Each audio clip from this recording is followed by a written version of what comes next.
కాంగ్రెస్ పార్టీకి 2383 సర్పంచ్లు ఇచ్చారు. బీఆర్ఎస్ పార్టీకి ఏమో ప్రతిపక్ష పార్టీగాను 1146 ఇచ్చారు. అదేవిధంగా ఇండిపెండెంట్ అభ్యర్థులకేమో 455 ఇచ్చారు. సిపిఎంకి ఏమో 14 ఇచ్చారు. సిపిఎంకి ఏమో 16 ఇచ్చారు. కొన్ని బీజేపీ కూడా ఇచ్చారు. అంటే ఇక్కడ ప్రధానంగా మనం గమనించేది ఓటర్స్ అందరికీ కూడా ఏ ఓట్లు వేశారు. నమస్కారం, నేను మీ ఆడానారాజు. సర్పంచ్ ఎన్నికల్లో జరిగిన ఏ ఎన్నికల్లో అన్ని పార్టీలకి అందరికీ కూడా ఓటర్లు సమన్యాయం చేశారని చెప్పుకోవచ్చు. గతంలో ఎప్పుడు కూడా ఈ రకంగా జరగలేదు. ఏ ఎన్నికల్లో కూడా ఒకే పార్టీకి కానీ లేకపోతే ఒకే పార్టీకి ఎక్కువ శాతం 60%, 70% ఓటింగ్ పడిన సందర్భాలు, 55% అబోవ్ పడిన సందర్భాలు ఉన్నాయి. కానీ ఈ సర్పంచ్ ఎన్నికల్లో అందరికీ కూడా ఓటర్లు సమన్యాయం చేశారని మనం చెప్పుకోవచ్చు. కాంగ్రెస్ పార్టీకి 2383 సర్పంచ్లు ఇచ్చారు.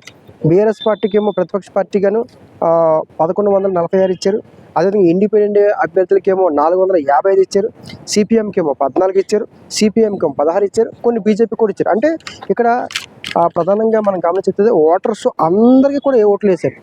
అంటే అన్ని సర్పంచుల్ని కొన్ని ప్రాంతాల్లో ఎవరెవరిని గెలిపించాలో అందరిని గెలిపించారు. ఇప్పుడు ఖచ్చితంగా ప్రభుత్వం మీద ఏ రకమైన తీవ్రమైన ఒత్తిడి ఉండే అవకాశం ఉంటాయి.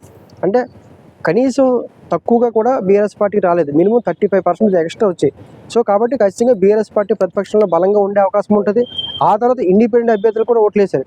అంటే ఇండిపెండెంట్ అభ్యర్థి ఒకవేళ ప్రతిపక్షం విఫలైతే మాత్రం మళ్ళీ ఇండిపెండెంట్ అభ్యర్థులు కూడా పోరాటం చేయొచ్చు గవర్నమెంట్ మీద అన్న వర్షం కూడా ఓటర్స్ ఆలోచించారు. ఒకవేళ అక్కడ కూడా విఫలమైతే మళ్ళీ కమ్యూనిస్ట్ పార్టీ వాళ్ళు కూడా కొన్ని ఓట్లు వచ్చాయి. సో కమ్యూనిస్ట్ పార్టీ వాళ్ళు కూడా ఒకరికేమో 14, ఒకరికేమో 16, అంటే వీళ్ళకి ఒక 30 ఇచ్చారు. మరి వీటితో పాటు బీజేపీ పార్టీ కూడా ఓట్లు వేసి సర్పంచ్ గెలిపించారు. అంటే ఓటర్స్ గతంలో కాకుండా ఒకే పార్టీకి ఓట్లు కాకుండా అందరికి కూడా సమన్యాయం చేశారని మనం చెప్పుకోవచ్చు. ఇలాంటి రిజల్ట్ నేను ఎప్పుడు చూడలేదు. అంటే నేను అన్ని రాష్ట్రాల మీద విశ్లేషణ చేసినప్పుడు ఎక్కడ ఏ రాష్ట్రంలో కూడా ఇలా జరగలేదు. మన కర్ణాటకలో చాలా ప్రాంతాల్లో, కర్ణాటకలో, మహారాష్ట్రలో కూడా ఇండిపెండెంట్ అభ్యర్థులు ఎక్కువ గెలిపిస్తారు. మన తెలుగు రాష్ట్రాల్లో అలాంటి వాతావరణం ఉండదు. కానీ ఈసారి జరిగిన ఈ సర్పంచ్ ఎన్నికల్లో అందరికీ సమన్యాయం చేశారు. అందరినీ గెలిపించారు. ప్రతి ఒక్క అభ్యర్థి ఇండిపెండెంట్ వాళ్ళని గెలిపించారు, కమ్యూనిస్ట్ వాళ్ళని గెలిపించారు. సో అదే బీజేపీ వాళ్ళు కూడా వాళ్ళకి ఇవ్వాల్సిన అవకాశం వాళ్ళకి ఇచ్చారు. చివరికి బీఆర్ఎస్ పార్టీ కూడా ప్రతిపక్ష పార్టీకి ఎన్ని ఓట్లు ఇవ్వాలి, ఎన్ని సర్పంచ్లు అవి కూడా ఇచ్చారు. సో ప్రధానంగా ఇవన్నీ గమనిస్తే మాత్రం ఓటర్స్ చాలా గొప్పగా చైతన్యంగా ఆలోచించారని కూడా మనం చెప్పుకోవచ్చు. Thank you.